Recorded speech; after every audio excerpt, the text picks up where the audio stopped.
आमदार तक्रार केला, पगार निघाला मेलेल्या माणसाचा. अरे काय चाल, अरे चौकशी सस्पेंड करा, चौकशी होईपर्यंत.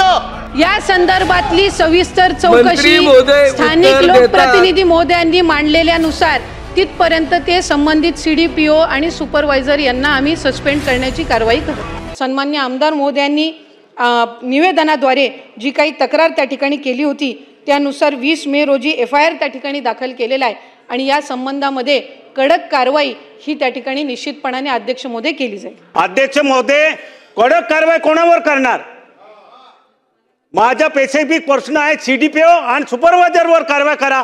त्याने कसं काय मेल्यानंतर पगार दिली? त्यांच्यावर कारवाई करून त्यांना सस्पेंड करून फौजदारी गुन्हा दाखल करा. एक आमदार तक्रार करतो नंतर 2 महिने कसं काय लागता हो? अध्यक्ष महोदय, त्यांना सस्पेंड करून त्यांच्यावर फौजदारी गुन्हा दाखल करण्यात यावे सुपरवायझरवर.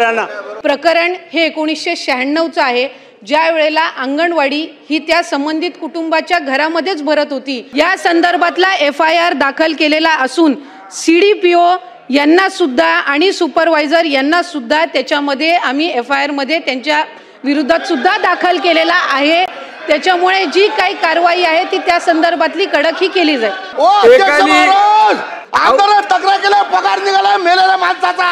अरे काय चाल, अरे चौकशी सस्पेंड करा, चौकशी होईपर्यंत. आता महिला व बाल कल्याण मंत्री आता उत्तर देत आहेत की आम्ही CDPO आणि सुपरवायझर यांना सुद्धा त्या FIR मध्ये घेतलेलं आहे. मग माननीय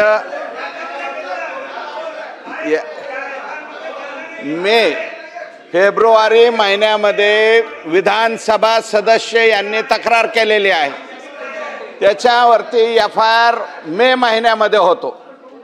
अध्यक्ष महोदय, प्रश्न विचारल्याच्या नंतर कधी आमदारांनी प्रश्न विचारलेला आहे त्याच्यानंतर सुद्धा या तारखेपर्यंत त्या जिल्ह्याचे मुख्य कार्यकारी अधिकारी, त्याच्यानंतर डेप्युटी CO महिला व बाल कल्याण, CDPO आणि तिथल्या ज्या सुपरवायझर या कसल्याही प्रकारची कारवाई जर त्या ठिकाणी करत नसतील, अध्यक्ष महोदय, माझं मत आहे, आमशा पाडवी साहेबांच्या सन्माननीय सदस्यांच्या मताशी मी सहमत आहे.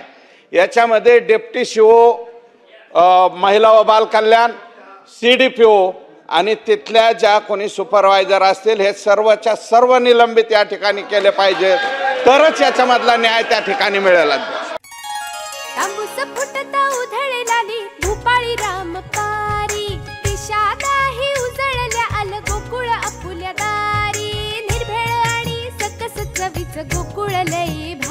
गोकुळची दर्जेदार दुग्ध उत्पादने. गोकुळ, अस्सल चव कोल्हापूरची.